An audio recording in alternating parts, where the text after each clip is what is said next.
जय गुरुदेव। जय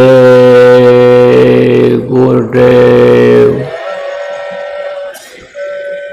सब लोग बोलो जय गुरुदेव।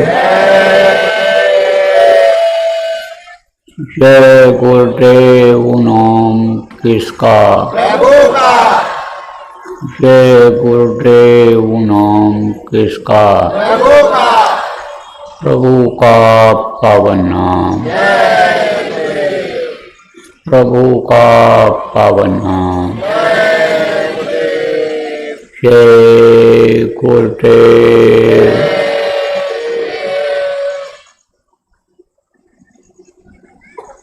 सर्वसमर्थ सर्वत्र स्मरणीय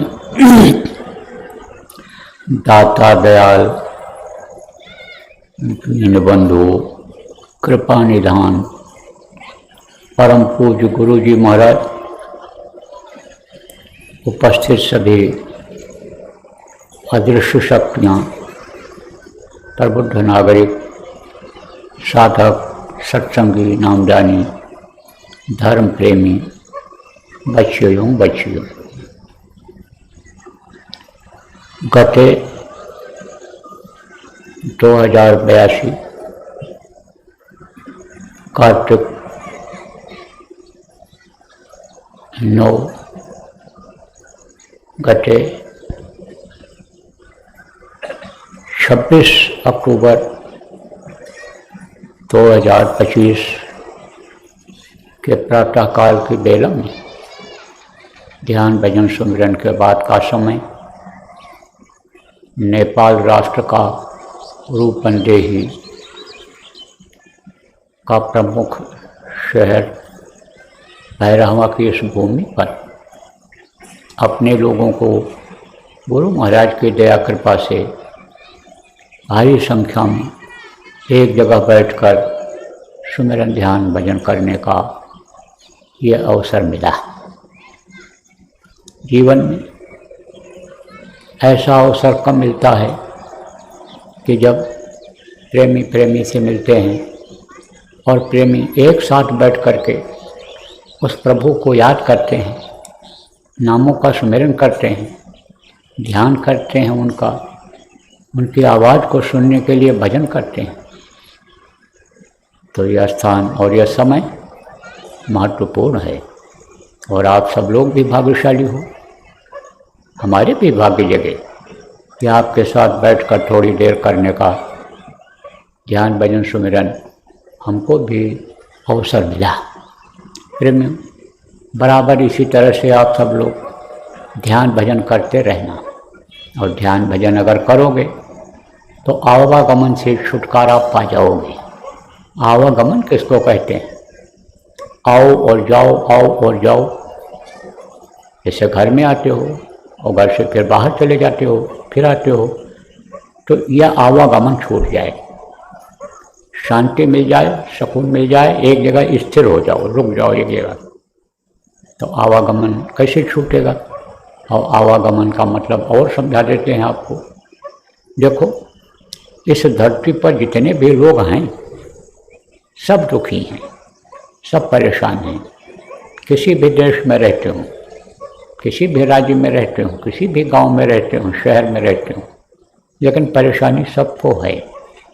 किस बात की परेशानी है? बहुत बातों की परेशानी है। किसी को खाने की दिक्कत, किसी को पहनने की दिक्कत, किसी को रहने की दिक्कत, किसी को जान बचाने की दिक्कत है। देखो, ये पक्षियां हैं, पानी के बगैर ये तड़प के मर जाती हैं। अन्न नहीं मिलता है, नहाने की कमी रहती है, उनको कुछ खाने को नहीं मिलता है, फल फूल नहीं मिलता है जो खाते हैं। जैसे रेगिस्तान है, रेगिस्तान बहुत जगह है जहाँ बालू ही बालू है, वहाँ हरे भरे पेड़ जल्दी दिखाई नहीं पड़ते हैं। अब मान लो कोई पक्षी का जन्म वहाँ हो गया, कितना उड़ेगा, कहाँ जाएगा? समुद्र में जो अन्य समझो जीव रहते हैं, वो जीव बाहर निकल कर कहाँ जा सकते हैं? और जीव जीव का आहार हो जाता है, क्योंकि भगवान ने बनाया है क्या बनाया है? जीव को ही जीव के आहार के लिए बनाया है, जीव की रक्षा के लिए भी बनाया है और आनी समझो आहार के लिए भी बनाया है। आहार माने भोजन। देखो प्रेम, इस दुनिया संसार में आदमी बनाने से पहले उसने इन्हीं सब चीज़ों को बनाया है। जैसे ये फल लगता है आप खाते हो, अनाज पैदा होता है आप खाते हो, यह सब पहले ही बना दिया है उन्होंने कि जब बच्चा बढ़ेगा तो माँ के स्तन में दूध भर देता है कि पिएगा, उसके बाद अनाज खाएगा तो कहाँ से लाएगा आदमी, तो यहीं से यानी निकले हुए हैं, वो जो बीज पड़ा रहता है, अंकुरित रहता है, वही जो खाने वाली चीज़ों को लोगों ने फिर निकाल करके फिर उसको ज़्यादा तादाद में बोना शुरू किया तो वही अनाज हो गया, बहुत हो गया। तो यह सब पहले उसने बना दिया। देखो प्रेम, ये जानवर जो बनाए, पक्षी जो बनाए, ये अगर ऐसे सड़ते रहें पड़े तो बीमारी फैल जाएगी, गंदगी फैल जाएगी। तो किसके लिए बना दिया ये? इनको खाने के लिए किसको बनाया? जैसे कुत्ता हैं, गिद्ध हैं, कौवा हैं, ये सब खाते हैं और खा करके साफ कर देते हैं। जिसको आप लेट्रिन कहते हो, कोई टट्टी कहता, कोई झाड़े कहता, कोई कुछ कहता है, अपनी अपनी भाषा में कहते हैं। जो खाते हो उसका मल बनता है, गंदगी इकट्ठा होती है और वही सुबह बाहर निकलती है। तो बाहर निकालने के लिए पहले लोग जाते थे, अब तो जगह जगह लेट्रिन बन गई, पहले नहीं थी इतनी। बहुत से लोग अब भी चले जाते हैं जहाँ नहीं व्यवस्था है तहाँ। तो उसको कौन साफ करता है? वो लंबे मुँह वाली, वो पूरा परिवार लेकर के चली जाती, जिनको शूकर कहते हैं, सुबह सुबह, और वो उसको खा करके चले आते हैं। शूकर खा के चले आते हैं, उसको सफाई कर देते हैं। तो ये जितनी भी चीज़ें बनाई पहले उसने किसके लिए बनाई? या मनुष्य के लिए बनाई। मनुष्य का जो ये शरीर है, ये 84 लाख योनियों में सबसे श्रेष्ठ शरीर है, सबसे उत्तम शरीर है। यह शरीर को पाने के लिए देवता दुखी रहते हैं, परेशान रहते हैं, वो भी दुखी हैं। देवलोक में स्वर्ग वैकुंठ जिसको कहते हो, वहाँ बहुत आराम है। वो जो भोजन खाते हैं, आप ये समझो कि वो भोजन की कमी नहीं है। कि जैसे रोशनी है तो कोई रोशनी ही रोशनी जिसका आहार हो, उसी से पेट भर जाता हो, आवाज़ ही आवाज़ से पेट भर जाता हो।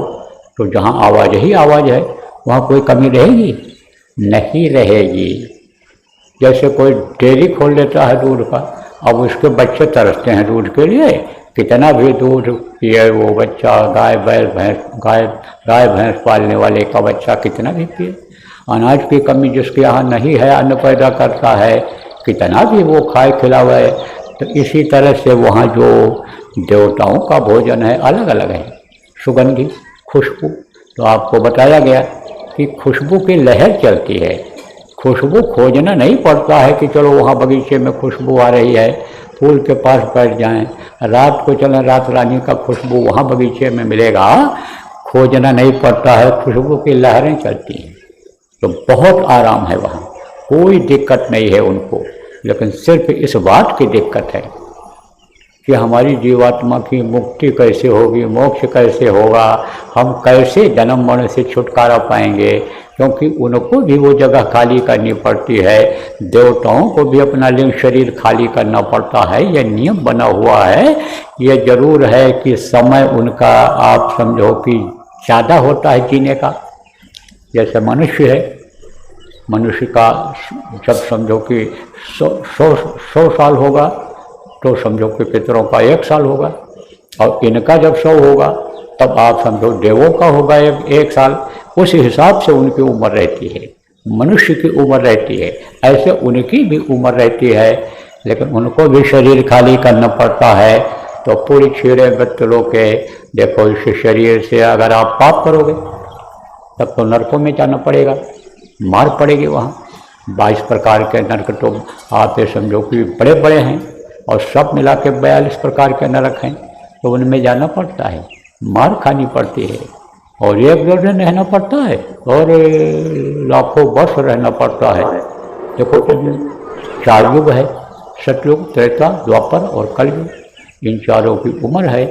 आप ये समझो जब ये बीत जाती है जैसे आपका समझो कि सतयुग है, त्रेता है, द्वापर है, कलयुग है, ये जब बीत जाते हैं, ये जब चारों युग बीत जाते हैं तब एक चौकड़ी होती है, और 72 बार जब चौकड़ी बीतती है तब एक मनवंतर होता है, और 14 मनवंतर जब बीत जाता है तब एक कल्प होता है।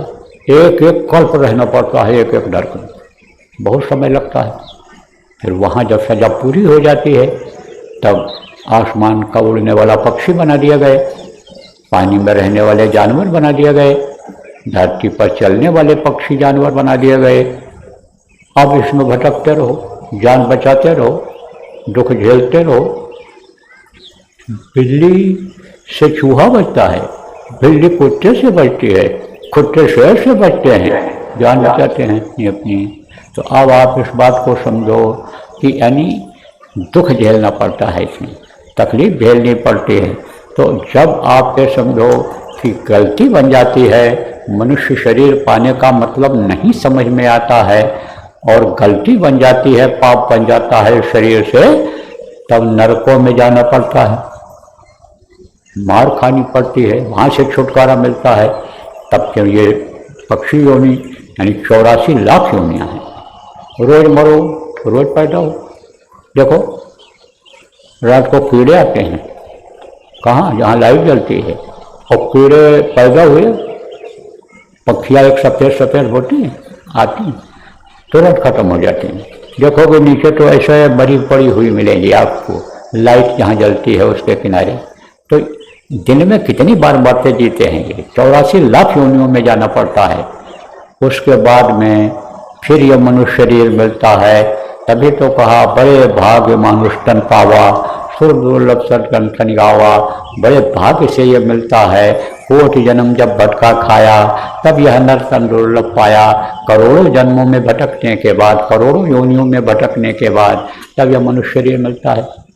तो मैं देवताओं की बात आपको बता रहा था, उनको जब यानी पूरी आत्माएं, यही जो हमारे आपके अंदर आत्मा है, वही जब मनुष्य में आत्मा रहती है, और मनुष्य ऐसा अच्छा काम करता है कि जिससे उसको स्वर्ग वैकुंठ मिल जाता है। अच्छा काम करेगा तो स्वर्ग वैकुंठ मिल जाएगा। लेकिन पूरी क्षीण मृत्युलोक है, जब पूरी क्षीण हो जाएगा तो इसी मृत्युलोक में फिर आना पड़ेगा मनुष्य शरीर में। इसीलिए वो दुखी रहते हैं कि हमको 9 महीने माँ के पेट में रहना पड़ेगा। आप ये समझो कि आप कहते हो कि हमारा यह दुख खत्म हो जाए, शरीर हमारा छूट जाए। जब तकलीफ आती है तब कहते हो या भगवान, या दीनानाथ, अब हमको या तो इस बीमारी से उबारो, इस तकलीफ से निकालो, या तो हमको अब छुट्टी ही दे दो, छुड़ा दो हमारा यह शरीर, बुला लो अपने पास। यही सब कहते हो तरह तरह जब तकलीफ आती है, कष्ट होता है जब। तो आप ये समझो कि आपको जो तकलीफ होती है, इससे उनको भी तकलीफ है। इस बात की तकलीफ है कि हमारा ये यानी समझो कि जल्दी से पूरा हो जाए, और हम फिर मनुष्य शरीर पा जाएं, क्योंकि मनुष्य शरीर में ही मुक्ति और मोक्ष मिलता है। आप कहोगे मुक्ति और मोक्ष क्या है? देखो प्रभु, कहीं कहीं शमशान घाट पर लिखा रहता है मुक्ति धाम मोक्ष धाम।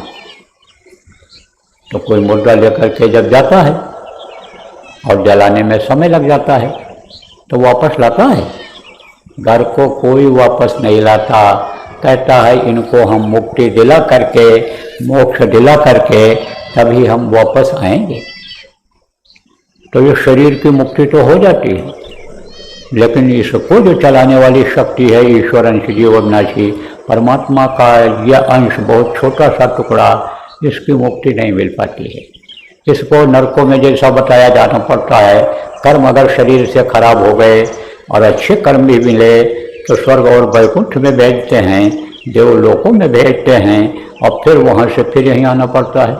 तो लौट लौट 84 आया, लौट लौट करके इसी में आना पड़ता है। तो आवागमन नहीं छोड़ता है, आना जाना नहीं छोड़ता है। लेकिन आपको अभी मौका मिला है, आप अगर चाहो तो आवागमन से छुटकारा पा जाओ, क्योंकि जाने में भी तकलीफ होती है, दुनिया संसार छोड़ने में भी तकलीफ होती है, और पैदा होते समय भी तकलीफ होती है। देखो किसी राजा महाराजा या किसी पंडित मुल्ला पुजारी का लड़का हंसता मुस्कुराता हुआ पैदा हुआ? नहीं हुआ। और अगर नहीं रोया तो उसका बच पाना मुश्किल होता है। रोते हुए सब पैदा होते हैं, सारे बच्चे रोते हुए पैदा होते हैं। तकलीफ होती है जन्मते समय, बहुत तकलीफ होती है उस समय पर। ये जो हवा है, गर्म और ठंड हवा, माँ के पेट में जब बच्चा रहता है बहुत कोमल मुलायम रहता है, उसकी खाल बहुत मुलायम रहती है, तो ये जो हवा लगती है ये जैसे बिच्छू डंक मारे ऐसा डंक मारती है, तो रोता है, चिल्लाता है। और माँ के पेट में प्रभु का दर्शन होता रहता है तो खुश रहता है। गंदगी तो बहुत रहती है माँ के पेट में, जलन भी बहुत रहती है, तपन जिसको कहते हो, जलन तपन रहती है, लेकिन प्रभु का दर्शन होता रहता है तो खुश रहता है।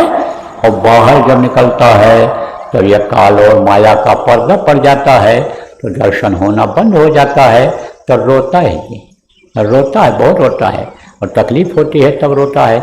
आपको भी तकलीफ होती है तो आंसू गिरते हैं, रोते हो, तो रोता हुआ पैदा होता है।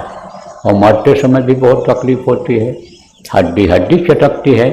ये जो प्राण हैं जब निकलने लगते हैं तो ये नसें जो है सूख जाती हैं। जो ये नसें हड्डी में अंदर में चिपकी हुई हैं, शरीर को जो नसें लाखों की संख्या में हैं यानी जो चलाती हैं, वो सूख जाती हैं, उसमें खून नहीं रह जाता है, पानी हो जाता है। तो ये हड्डियाँ ये चटकती हैं, ये यानी दर्द करती हैं। जैसे पहाड़ चटके गिरे आवाज़ हो, ऐसे इनमें हड्डियों में आवाज़ होता है। तो बड़ी तकलीफ होती है सिमटाव के समय में, मरते समय बड़ी तकलीफ होती है। तो कहा ना, जन्मत मरत दुसह दुख होई, अपार कष्ट होता है। उस समय पर जब खिंचाव होता है, आँख की रोशनी खत्म हो जाती है, कान से सुनाई नहीं पड़ता है, जबान तुतली हो जाती है और दर्द से चिल्लाता है। किसको चिल्लाता है? काका, चाचा, नाना, दादा, मामा, भैया, जिनको रोज याद करता रहता है मरने वाला आदमी, उन्हीं को बुलाता है। और वो देख नहीं सकते हैं तकलीफ को, क्या तकलीफ है, बोली तुतली हो जाती है, समझ में नहीं आता है लोगों के। और अगर यमराज के दूत जिनको कहा गया जबरदस्ती खाली कराने के लिए आते हैं, मारते हैं, कूटते हैं, जलाते हैं, झुलसाते हैं, तो उनको इन बाहरी आँखों से कोई देख नहीं सकता है, तो कोई क्या मदद करेगा आखिरी टाइम पर। तो आखिरी टाइम पर भी बहुत तकलीफ होती है, बड़ा कष्ट होता है। तो इन सब से छुटकारा पा जाओ, वो काम क्यों न कर लो। तो बहुत गई थोड़ी बची, थोड़ी में कुछ कर ले। बहुत गई का मतलब क्या हुआ? उम्र बहुत से लोगों की आपकी चली गई। अब कोई 10 साल का लड़का हो, 15 साल का हो, जवान हो कोई 18-20 साल के, और कहो अभी तो और हमारी जवानी आएगी, फिर बुढ़ापा आएगी और फिर हमारा शरीर छूटेगा, अभी तो हमारी बहुत उम्र है। पता है आपको कि आपकी क्या उम्र है? और इस समय पर तो वो कलयुग का समय है कि आदमी घर से निकले, कोई गारंटी नहीं है कि 2 घंटे के बाद अपने घर में ठीक ठाक वापस आ जाएगा। तो इस समय उम्र का आप घमंड कैसे कर सकते हो कि अभी तो हमारी बहुत उम्र है। और उम्र होगी, हम चाहते हैं कि ईश्वर आपकी उम्र को बढ़ावे कि जिससे आप ज़्यादा उम्र में अपना काम कर लो, लेकिन कम उम्र में भी आवागमन से छुटकारा पाने का काम हो जाता है। जैसे अन्य संतों का हो गया, जैसे नानक साहब ने अन्य समझो जवानी में 25-26 साल की उम्र में पा लिया था, प्रभु को दर्शन कर लिया था। गोस्वामी जी ने कर लिया था, जिन्होंने रामायण रामचरितमानस लिखा, बहुत से लोगों ने किया, तो उनका तो जवानी में ही काम हो गया। अब मोटी बात समझो बच्चियों, ये जो बच्चों का जन्मदिन मनाती हो कि मेरा बच्चा बढ़ रहा है, 8 साल का हो गया, 10 साल का हो गया, 12 साल का हो गया, आज बच्चे का जन्मदिन है, पूरी मिठाई बनाओ, खाओ, खिलाओ, नाचो, गाओ, जश्न मनाओ, खुशी मनाओ, मेरे बच्चे का जन्मदिन है, मेरा बच्चा बढ़ रहा है। बढ़ नहीं रहा है, घट रहा है, उसकी उम्र कम हो रही है। ये उम्र जो निकली जा रही है यह दोबारा फिर उसको मिलने वाली नहीं है। इसलिए प्रेमियों समझ लो आप कि ये जो सांस आप लेते हो जिससे जिंदा रहते हो, यह खर्च करने के लिए आपको गिन करके 96 करोड़ दिया गया है और इसी में से रोज आप खर्च कर रहे हो 21,000 यानी समझो 600 यानी श्वास 24 घंटे में स्वस्थ आदमी का निकल जाता है। तो इतना समय निकल गया आपका, अब जो बचा है उसमें अपना काम कर लो। तो अपना काम क्या है? अपना काम यही जो भी हमने आपने किया, सुमिरन ध्यान और भजन, यही है अपना काम। बाकी जो काम करते हो आप अपने शरीर के लिए करते हो, खाने का इंतजाम करते हो, कपड़े का इंतजाम करते हो, घर बनाते हो, अपने बच्चों की परवरिश के लिए खाने पहनने, उनके दवाई पढ़ाई के लिए समय निकालते हो, आप ये समझो उनके लिए करते हो। लेकिन आखिरी वक्त पर जैसा मैंने आपको कहा, मरते समय कोई काम आता है? आस पास योद्धा खड़े, सभी बजावे गाल और महल से हमको ले चलो, ऐसो काल कराल। काल जब खाली कराएगा, और ये महल है, किसको महल बताया संतों ने? मनुष्य शरीर को। क्या बताया? मंदिर है, इसी में भगवान का दर्शन होता है, इसी में भगवान मिलते हैं, इधर उधर कहीं जाने की जरूरत नहीं। कबीर साहब ने जब दर्शन किया इसी घट में अंदर में जब किया उन्होंने, तब कहा संध्या तर्पण ना करूं, गंगा कबो न नहाऊं, हर हीरा अंतर बसे, वही के नीचे छाऊं, उसी के नीचे चाहता हूँ। वही सब कुछ, यही घर भीतर सात समुंदर, यही मन मन मन नहाओ, मनमोरा विदेश्वर न जाओ, घर ही है क्या करी, यही घर भीतर कल्प वृक्ष है, ताही के नीचे छाओ। ऐसे समझाया तरह तरह से अपनी अपनी भाषा में, गांव की भाषा में, शहर की भाषा में, अवधी भाषा में, पंजाबी भाषा में, सब में समझाया है। जो जब संताएँ हैं अपनी अपनी भाषा में समझाए हैं, बताए हैं लोगों को कि जिससे लोगों के समझ में आ जाए। तो अब आप ये समझो कि फिर कहीं जाने की जरूरत नहीं रहेगी, इसी घट में ही दर्शन हो जाएगा। लेकिन जब उपाय करोगे तो वो काम आपका होगा असीला काम। बाकी मैं आपको बता रहा था, जिस काम में आप लगे हुए हो वो सारा काम यहीं का यहीं छूट जाएगा। दूसरों के लिए यूँ समझो कि आप कर रहे हो, कहते तो हो कि मेरा घर है, मेरा घर है, मेरा घर है, लेकिन कुछ लोग अपने पिताजी के बनाए हुए घर में रहते हो तो वो भी तो यही कहते रहे, ये घर मेरा, ये घर मेरा, ये घर मेरा। तो क्यों चले गए घर छोड़ करके?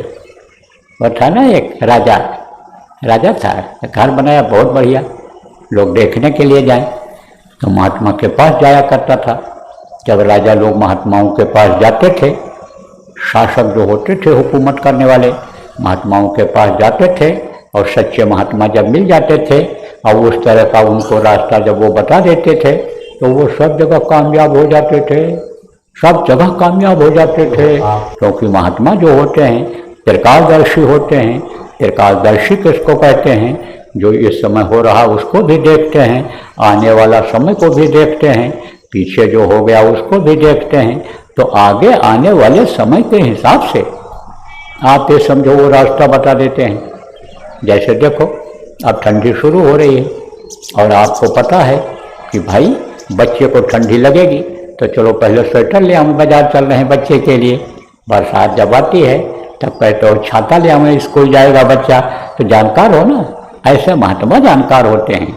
महात्मा जानकार होते थे तो उनके पास जब जाता था राजा तो रास्ता बताते थे तो खुशहाल हो जाता था, वो खुशहाल हो जाता था, जनता खुशहाल रहती थी, नियत सही रहती थी, प्रकृति खूब साथ देती थी, समय पर जाड़ा, समय पर गर्मी, समय पर बरसात, तो राजा भी सुखी और प्रजा भी सुखी रहती थी।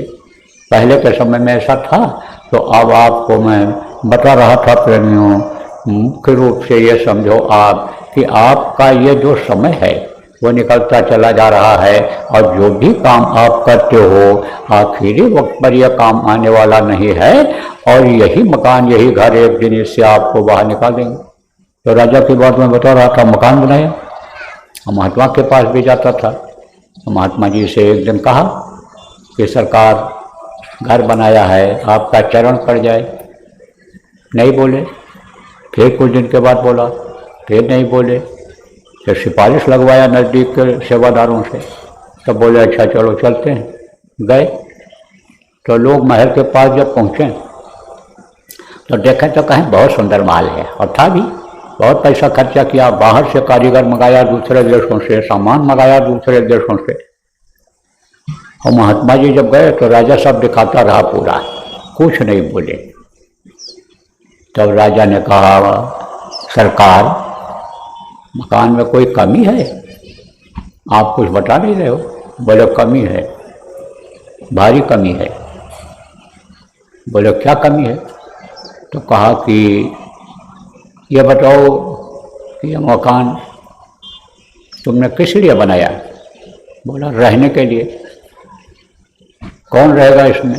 मैं रहूँगा। तो कहा तो तुमने इसमें दरवाज़ा क्यों लगा दिया? राजा ने कहा, सरकार बगैर दरवाजा के कौन मकान होता है? बोले तुमने इसमें दरवाज़ा लगा दिया, और तुम्हारे ही परिवार के लोग जो दिन रात तुम्हारी सेवा करते हैं वही तुमको एक दिन इस घर से बाहर निकाल देंगे। जब तुम्हारा शरीर छूटेगा, जब तुम मरोगे तो तुमको निकाल बाहर कर देंगे। तो अब ये सब जितनी भी चीज़ें हैं ये सब काम आने वाली नहीं है। यही भजन तेरे संग चलेगा, पावेगा आराम। ये प्रेमियों जो सुमिरन आपने किया, ध्यान किया, भजन किया, यह हमेशा साथ देगा। यहाँ भी साथ देता है और वहाँ भी साथ देता है। अब यहाँ कैसे साथ देता है आपको समझाता हूँ। कोई भजनानंदी है, भजन करता है और अंदर में दर्शन करता है किसका? देवी देवताओं का, भगवान का। जिनको बाहर से आप पूजते हो, फोटो देख करके आप उनको प्रणाम करते हो, मूर्तियों को देख करके प्रणाम करते हो, अच्छा फूल पत्ती चढ़ाते हो, उनको अंदर में जब वो देखेगा तो ताकत आएगी कि नहीं आएगी? ताकत आ जाती है। आप ये देखो प्रेमियों कि जैसे ये बिजली का तार है, बिजली का तार को आप पकड़ लो, खाली तार को, जमीन से टच ना हो, तो वो ताकत जो उसमें है वही ताकत इस शरीर में भी रहे। रक्त में संचार, रक्त में उतनी ही ताकत आ जाएगी, शरीर में ताकत आ जाएगी। जैसे बर्फ़ के ऊपर हाथ रखो तो कितना ठंडा बर्फ़ हो जाता है। कोई हाथ पकड़ेगा तो कहेगा अरे बर्फ़ जैसा है तुम्हारा हाथ। ऐसे ही यानी उनके अंदर ताकत आ जाती है। 4 बार आप दौड़ोगे कोई काम के लिए, और कोई भजनानंदी है जिसके अंदर ताकत है, उसके चेहरे से ही यानी समझो कि आकर्षण पैदा होता है, प्रकाश निकलता है, तेज निकलता है। जब वो देखेगा तो प्रभावित हो जाएगा। आप 1 घंटा प्रार्थना करोगे उससे, 1 घंटा, और नहीं सुनेगा, और एक बात आप बोल दोगे उसी का उसके ऊपर असर पड़ जाएगा और कर देगा। आप ये समझो प्रेम, अनुभव वाली बात बता रहा हूँ। जब मैं नामदान लेकर के आया तो साधना करता था घर पर, आता जाता था गुरु महाराज, शुरू में आता जाता था गुरु महाराज के पास, और घर का भी काम देख लेता था, माता पिता की भी सेवा कर लेता था। तो बिजली का बिल में कोई कमी थी, मीटर कुछ गड़बड़ था, तो ठीक कराने के लिए गए तो अधिकारी ने देखा इसे, तो कहा हम कैसे मान ले कि ये आप एप्लीकेशन में सही लिख करके लाए हो? तो हमने कहा छोटी सी बात के लिए झूठ बोलेंगे? तब वैसे चेहरा देखता रहा और फौरन लिख दिया, ऑर्डर कर दिया। उसी पर ऑर्डर चेंज, उसी पर मीटर चेंज करने के लिए ऑर्डर कर दिया। कहा जाओ दे दो, हाँ मीटर आपका चेंज हो जाएगा, गलत रीडिंग दे रहा है। तो अभी यही बात समझ लो आप, यहाँ भी उसका असर हो जाता है। और फिर जब शरीर छूटेगा तो यही भजन आपका यहाँ से वहाँ तक साथ देगा और आवागमन से, जन्म मरण से छुटकारा दिला देगा आप। इसलिए बराबर करते रहो।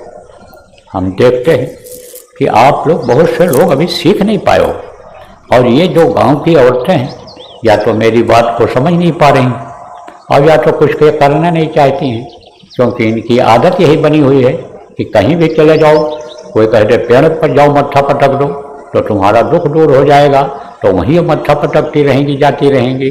कोई कह दे कि जल चढ़ा दो इनको, पत्थर के ऊपर चढ़ा दो, पेड़ के ऊपर चढ़ा दो, जल चढ़ा देंगी, फूल पत्ती चढ़ा देंगी, और एक बार में यानी अगर 2 रुपये का प्रसाद चढ़ाएंगी तो 200 रुपया 2000 रुपया की चीज मांग बैठेंगी। वही उसी में लड़का ठीक हो जाए, पढ़ लिख ले जाए, अच्छे घर में शादी हो जाए, नौकरी मिल जाए, ये हो जाए, वो हो जाए, वही आदत बनी हुई। अब आप ये समझो कि जहाँ से सब कुछ मिलना है वहाँ वाला काम नहीं कर पा रही हैं, तो या तो यह समझ नहीं पाती। गांव के ये सीधे साधे लोग जो दिन में कमाते हैं और शाम को खाते हैं, फिर उसके बाद जो भी भगवान का नाम किसी ने बता दिया उसको लेकर के सो जाते हैं, ये समझ नहीं पाते हैं। तो आप जो समझदार लोग हो, आप इनको समझाओ। आपके गांव के, आपके एरिया के, क्षेत्र के जो लोग यहाँ आए हैं उनसे परिचय कर लो और उनको समझाओ। ये जो नामदान लिए हैं, यहाँ नामदान कल जो दिया गया बहुत लोगों ने सुना है, लेकिन खाली बस वो सुन करके चले जाएंगे तो उनको क्या मिलेगा? कुछ नहीं। फिर ऐसे रोना धोना लगा रहेगा। फिर तो यही झंडे की इंतजारी होती रहेगी कि जब बाबा जी झंडा लगवाएंगे तब जाएंगे वहाँ, बस सीधे सीधे बोल देंगे, तकलीफ दूर हो जाएगी। इसी की इंतजारी करती रहेंगे और कर्म बदलेंगे नहीं। कहा जाता है मांस मत खाओ, मनुष्य का भोजन नहीं है, तो मांस नहीं बंद करेंगी, मांसाहारियों के यहाँ का खाना पीना नहीं बंद करेंगी, छूआछूत लगेगी तो कैसे वो दूर होगी? तकलीफ कैसे दूर होगी? देखो प्रेमी, जाति की छुआछूत नहीं होती है, कर्मों की छुआछूत होती है।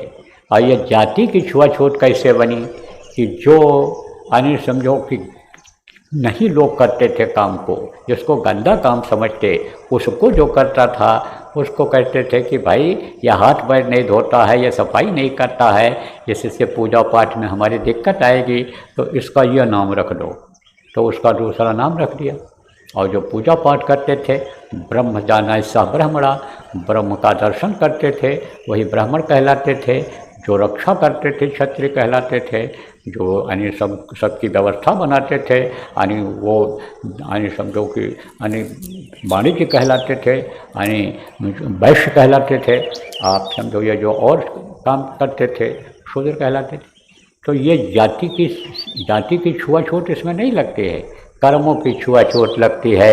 जो बुरा कर्म शरीर से करता है, आप ये समझो कि वही साधकों के लिए अछूत हो जाता है। तो अब आप ये समझो कि उनसे संपर्क आप बनाओगे तो असर आएगा कि नहीं आएगा? अरे मोटी बात समझो कि घर में झाड़ू लगाती हो बच्चियों, और झाड़ू लगाना बंद कर दो तो गंदगी इकट्ठा हो जाएगी कि नहीं? और रोज़ रोज़ अगर झाड़ू लगाते रहोगी तो गंदगी नहीं इकट्ठा होगी, बीमारी नहीं फैलेगी। ऐसे ही रोज़ रोज़ अगर सुमिरन करते रहो, रोज़ रोज़ अगर ध्यान करते रहो तो गंदगी नहीं आएगी। तो हम आपको ये बताना चाहते हैं, आपसे ये कहना चाहते हैं, और जो गुरु भक्त हो, गुरु प्रेमी हो, गुरु भाई हो, हम आपसे ये कहना चाहते हैं, आपको आदेश देना चाहते हैं कि आप इन लोगों को समझाओ कि इससे कहने से दया करो, दया करो, दया करो, मत्था टेक आओ, इससे तकलीफ नहीं जाएगी, इससे आपका मानसिक शांति नहीं मिलेगी, इससे मुक्ति मोक्ष आपको नहीं मिलेगा, ये करने से मिलेगा।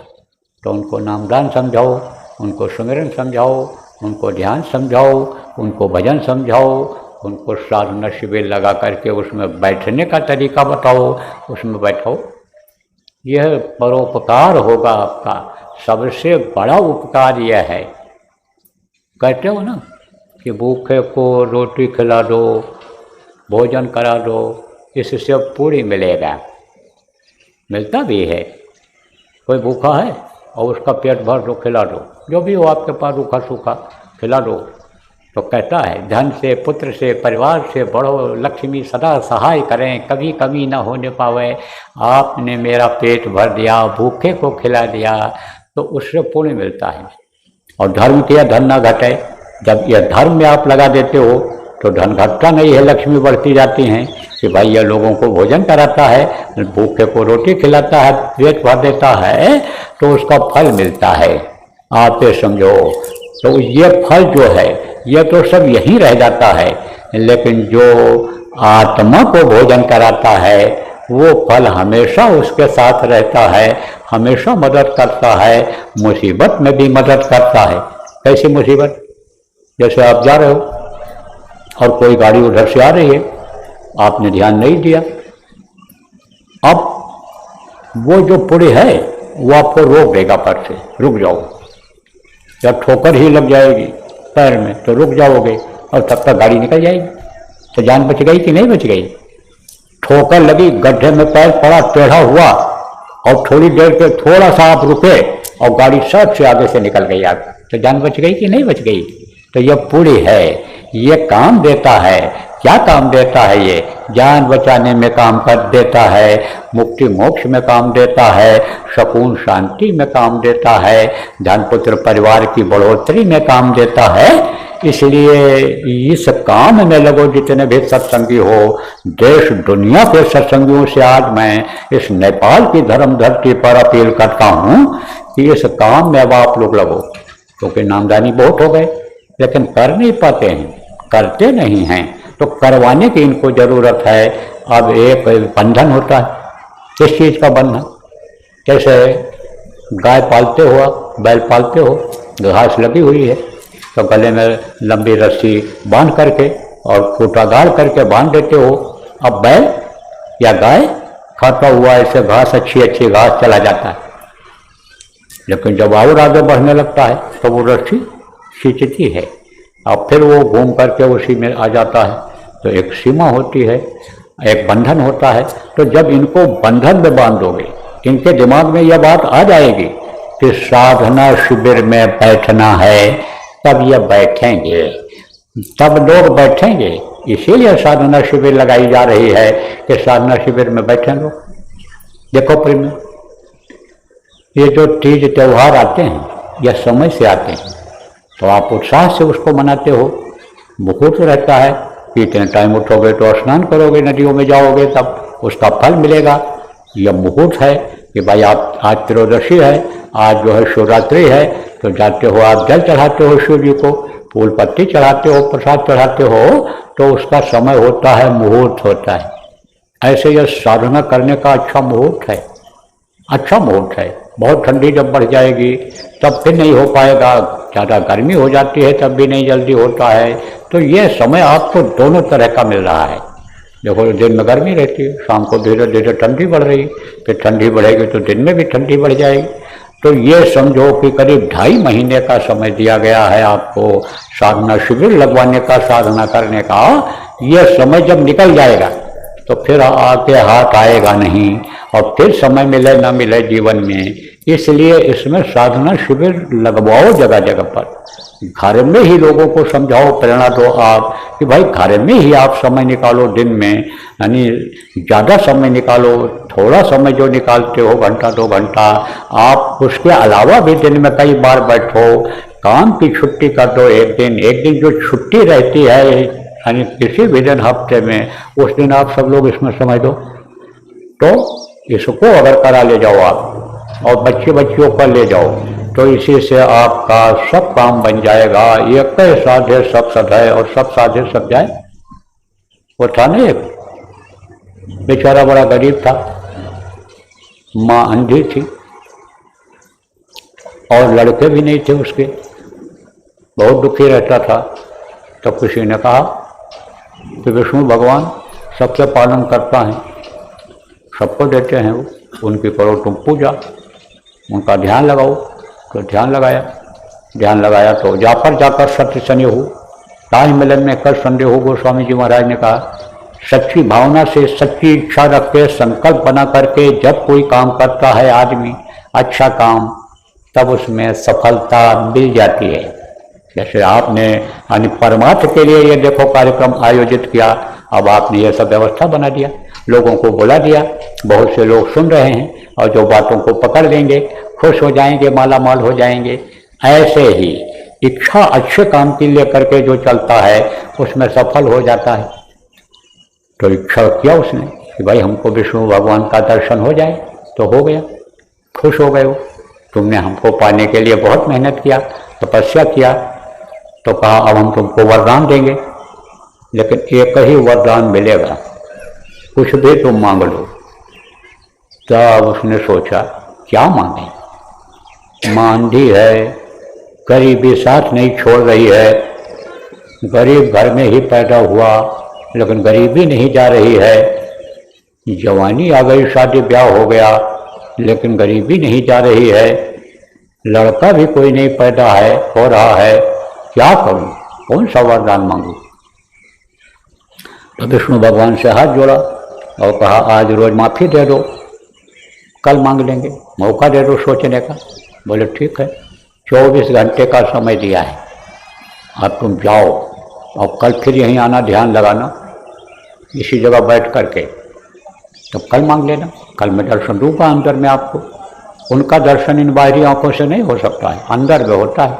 कल आपको बताया था कि तीसरी आँख खुलती है तो दर्शन होता है।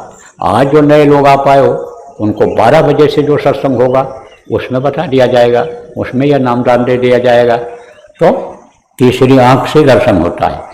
तो कहा जाओ, विष्णु भगवान ने कहा जाओ कल मांग लेना, आ जाना यहीं पर, ध्यान लगाना, तो मैं मिलूँगा, वरदान दे दूँगा तुमको।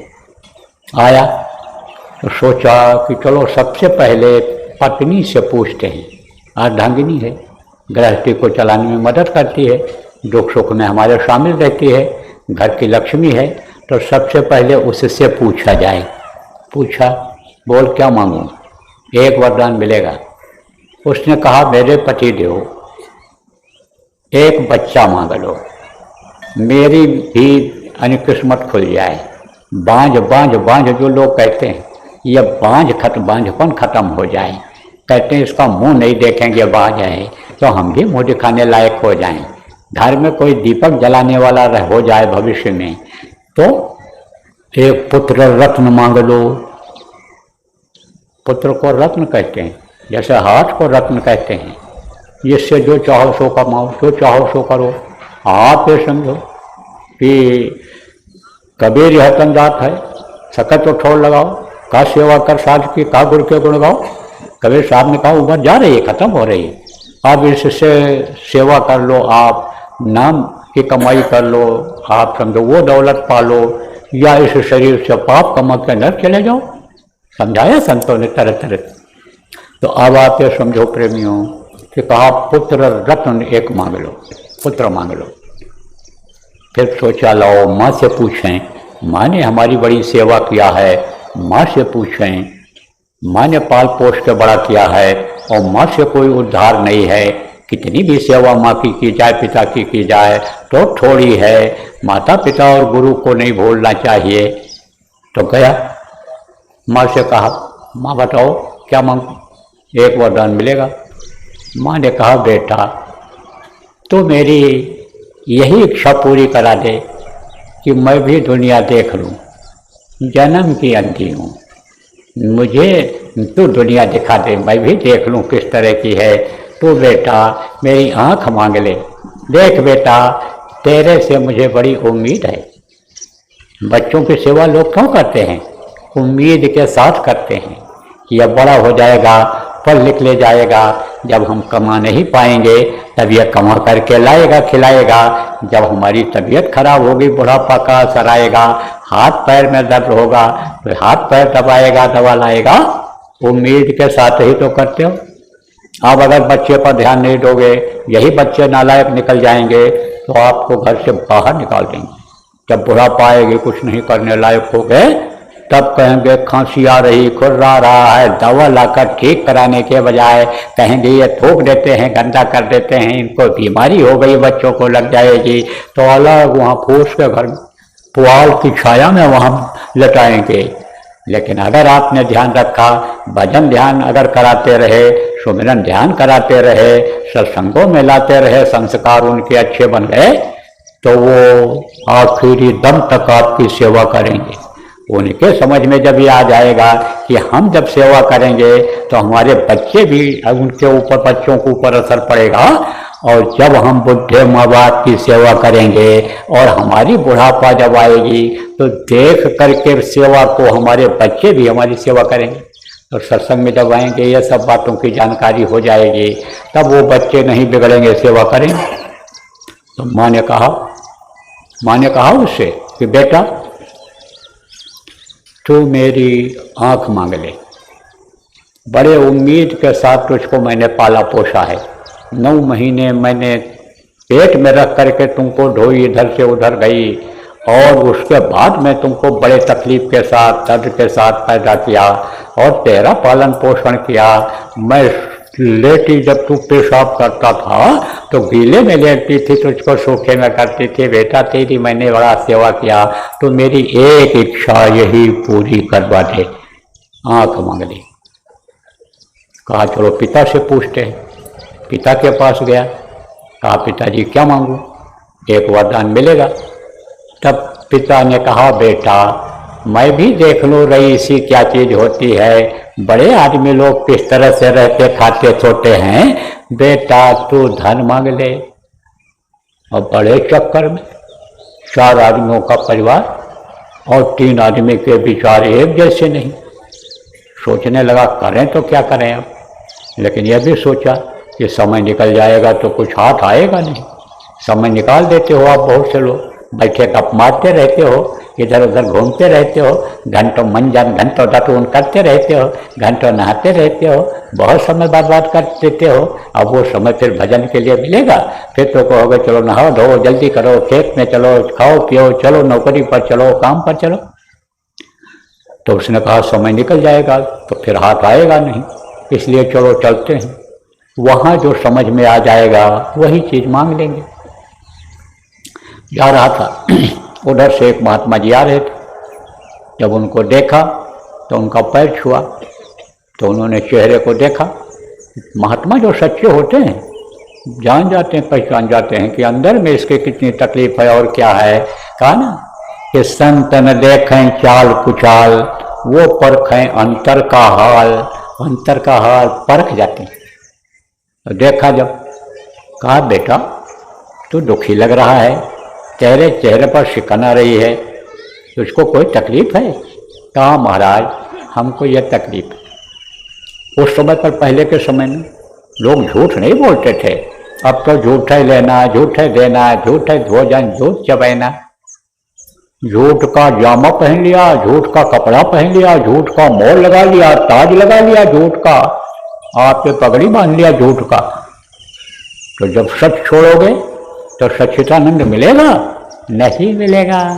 भगवान के लिए भी कहा जाए कि भगवान तुमको मिल जाएंगे बिलवा रहे, तो अभी सब हाथ उठा दोगे, लेकिन कहा जाए सच बोलना पड़ेगा तो वो भारी लगेगा, कठिन लगेगा, कैसे मिलेगा सच्चिदानंद?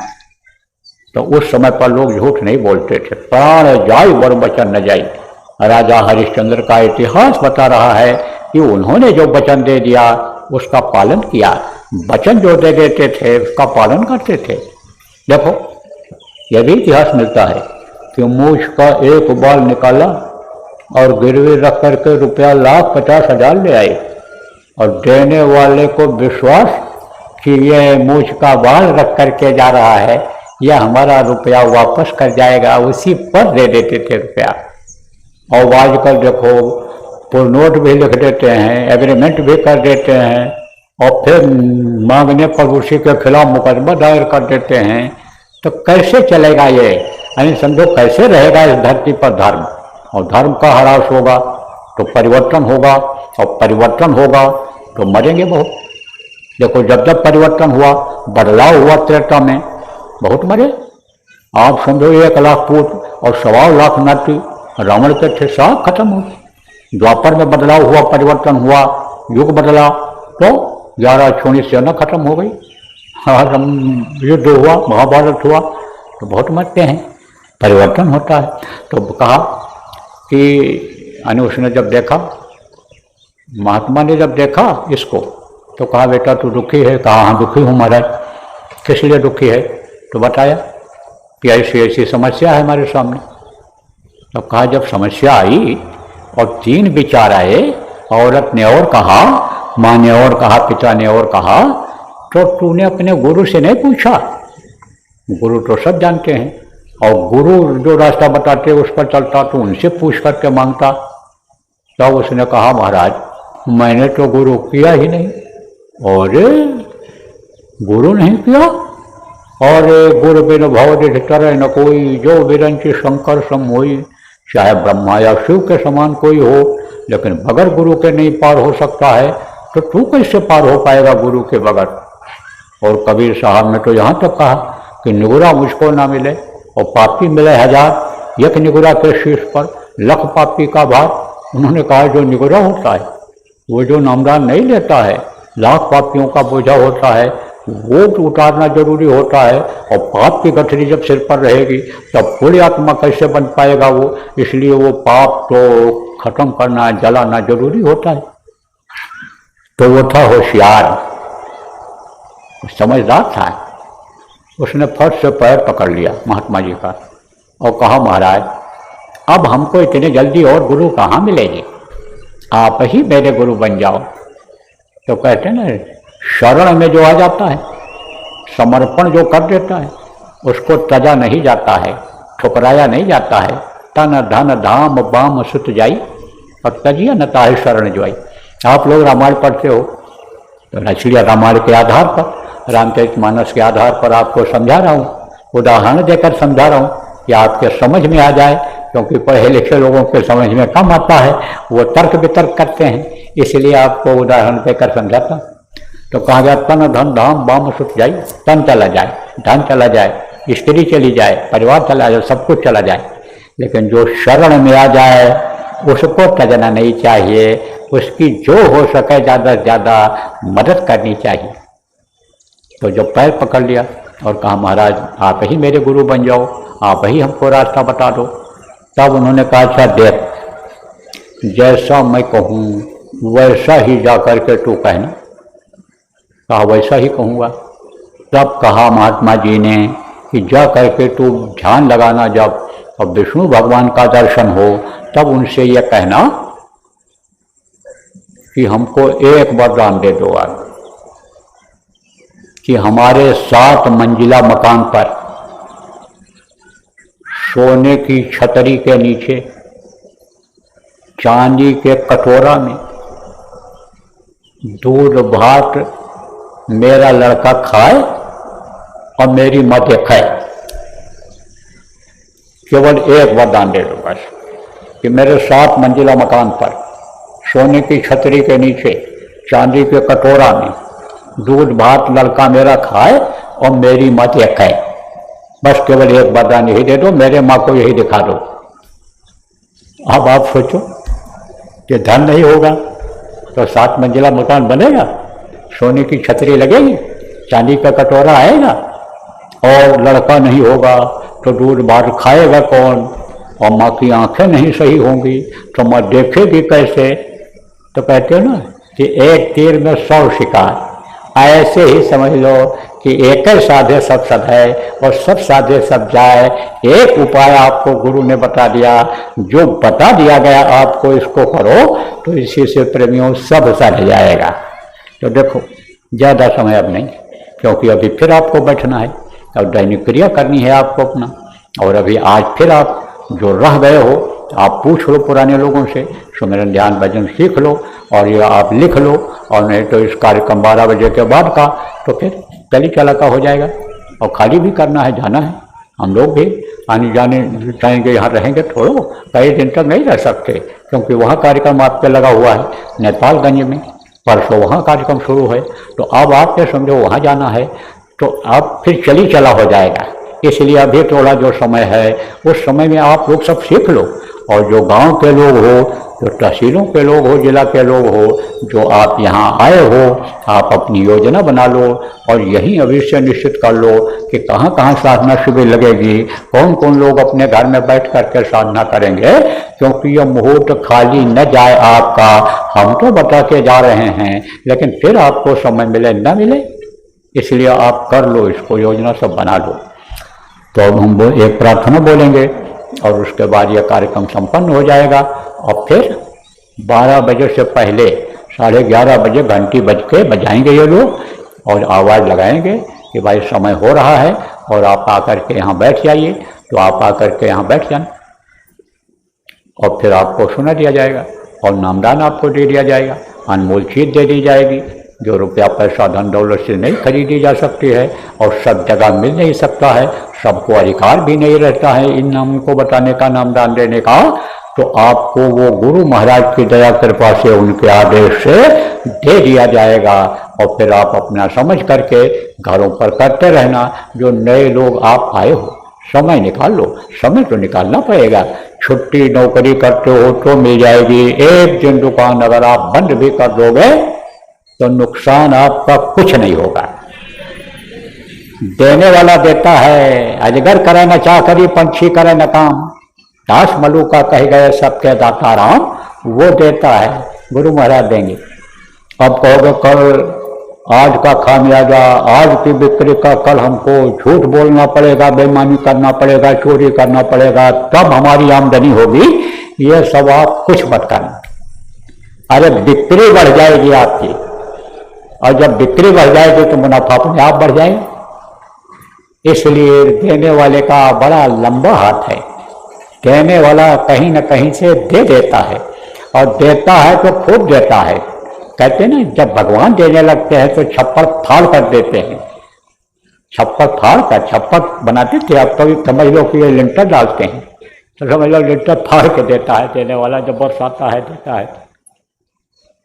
अब आप ये समझो कि धरणी जहाँ लोग देख रहे तहाँ लोग सबई भिखार, और दाता केवल सदगुरु देख न माने हार। सदगुरु देते हैं, गुरु महाराज देंगे आपको। तो आप छुट्टी कर दो, एक दिन की दुकान बंद कर दो, कोई दिक्कत नहीं है। दफ्तर में छुट्टी कर दो। आप देखो प्रेमी लोग गुरु महाराज के थे, और वो इतना मेहनत करते थे, इतना मेहनत करते थे कि आपके सब अधिकारी खुश रहता था। और जब कोई कार्यक्रम आवे तो अधिकारी को पहले बता दे, साहब हमको जाना है, जो काम हो दे दो, हम आपका निपटा दें, और जो रह जाएगा लौट करके आके कर देंगे। तो अधिकारी अपने आप छुट्टी दे देते थे, जाओ जाओ जाओ जाओ, इसको छुट्टी दे दो। ये बड़ा वफादार है। बैंक में नौकरी करते थे और दूर रहते थे, कहाँ, गांव में। भजन नंदी थे, भजन भी करते थे। तो रोज़ वो देर से ही आवे, 11 बजे, और 10 बजे बैंक खोले। तो एक दिन वो आ गया अधिकारी जांच करने वाला, और बैठ गया रजिस्टर लेकर के, और जो देर में आवे तो वो अपसेंट लगाता जाए, गैरहाजिर लगाता जाए। और ये पहुँचे अपना झोला लटका करके। और यह भी उधर ही से इनको भी था कि जो कोई आवे दफ्तर में होकर उधर जाए। तो जब ये पहुँचे तो मैनेजर से उस अधिकारी ने कहा, ये कौन है? तो बोले, ये कैशियर है, खजांची है। तो कहे कि ये देर, पूछे भाई देर से क्यों आए? बोले साहब अब तो रोज़ इसी टाइम आते हैं। वो सीधे आदमी बेचारे, अब झूठ कैसे बोले, वो सत्संगी थे। तो कहे कि हम तो साहब रोज़ इसी टाइम आते हैं। बोले बताओ, नौकरी करते हैं और रोज़ उसी टाइम आते। तब मैनेजर ने कहा कि साहब रात को 8 बज जाए, 9 बज जाए तो यही अड़ते हैं। अड़ते का मतलब हमारा काम सब यही पूरा करा करके तक जाते हैं। और ये गांव में दूर रहते हैं, और ये पूजा पाठ वाले आदमी हैं, इनको थोड़ा समय लगता है, लेकिन ये हमारा काम सब पूरा कराते हैं। ये छोड़कर नहीं जाते हैं। बाकी तो 5 बजे तो ऐसे सब काम छोड़कर हमारे ऊपर चले जाते हैं, और हमको करना पड़ता है। और ये साहब हमारी मदद करते हैं। और कभी कभी इनको यहीं सो जाना पड़ता है, बारिश के महीने में ज़्यादा ठंडी रहती है, यहीं सो जाते हैं बेचारे। तो आप ये समझो साहब, इनके लिए तो छूट देनी चाहिए आपको। तब वो भी हंसने लगे, अधिकारी भी बोले, अच्छा जाओ तुम जाओ जाओ। तो अब आप ये समझ लो कि इसी तरह से दिल जीत करके, और समझो कि आप जब काम करोगे नौकरी वाले, तो आपकी गुंजाइश रहेगी सब जगह पर, और फिर आपको कोई रोकेगा भी नहीं। 2 घंटे 4 घंटे के लिए रोकेंगे भी नहीं। उसी काम को जो आप करते हो, लौट करके मेहनत करके दिखा देना, तब आपको रोकेंगे नहीं। भारत में जगह जगह पर कार्यक्रम होते रहते हैं। उन कार्यक्रमों में आप लोग छुट्टी मांगोगे तो वो छुट्टी दे देंगे। तो कहते हैं ना, मेहनत और ईमानदारी से काम करने वाला आदमी सब जगह सफल रहता है। तो एक प्रार्थना होगी और उसके बाद यह कार्यक्रम संपन्न हो जाएगा। प्रार्थना मैं बोलूँगा, आप सब लोग दोहराइएगा। मेहर के नजर करो मेरी ओर, मेहर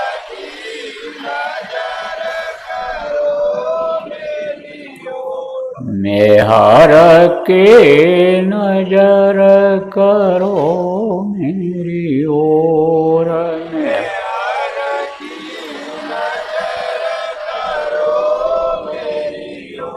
दया के नजर करो मेरी ओर,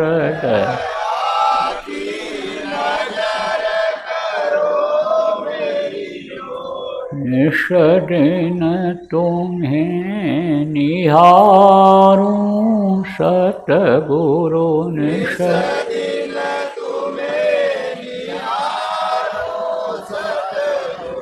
जैसे चंद्र चकोर,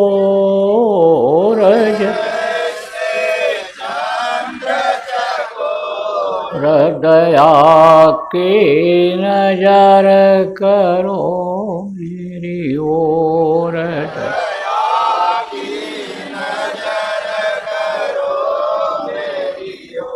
जानू न कौन भूल हुई तन से, जानू न कौन भूल हुई तन से, लियो हमसे मुख मोड़, लियो हमसे मुख मोड़, दया के नजर करो मेरी ओर,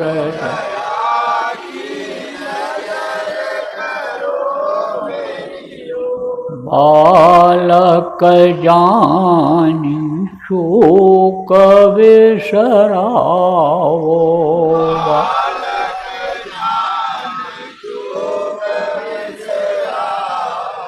आया शरण अब मैं तोर,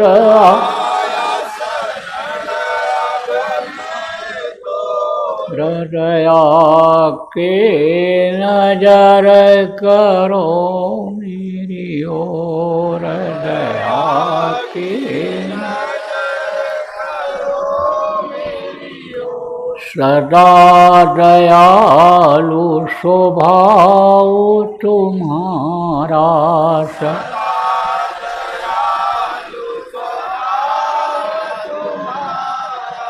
मेरी बेरिया कस भयउ कठोर में,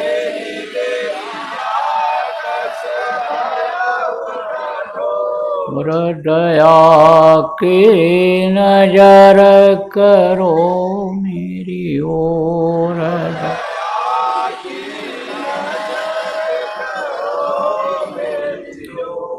शरणागत की लाज न राखो, शरण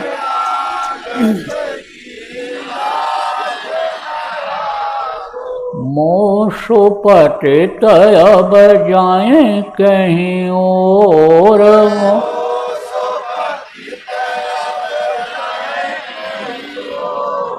दया की नजर करो मेरी ओर, दया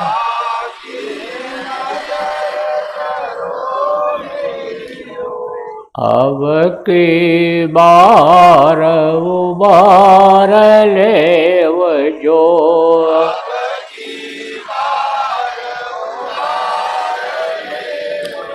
फिर न डरब पग यही मग और, बिरन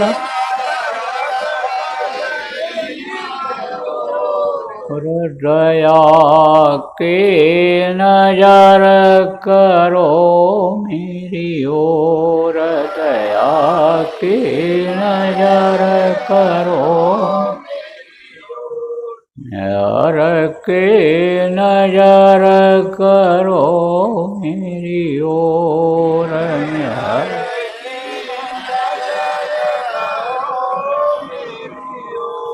जय गुरुदेव, जय गुरुदेव, जय गुरुदेव, जय गुरुदेव, जय जय गुरुदेव,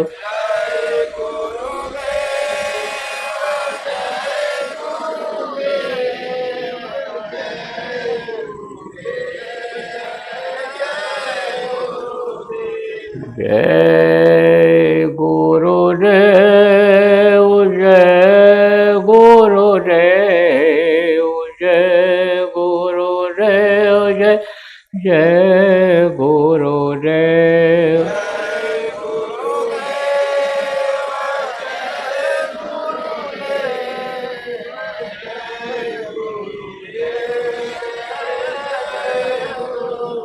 जय गुरुदेव जय गुरुदेव जय गुरुदेव जय जय गुरुदेव।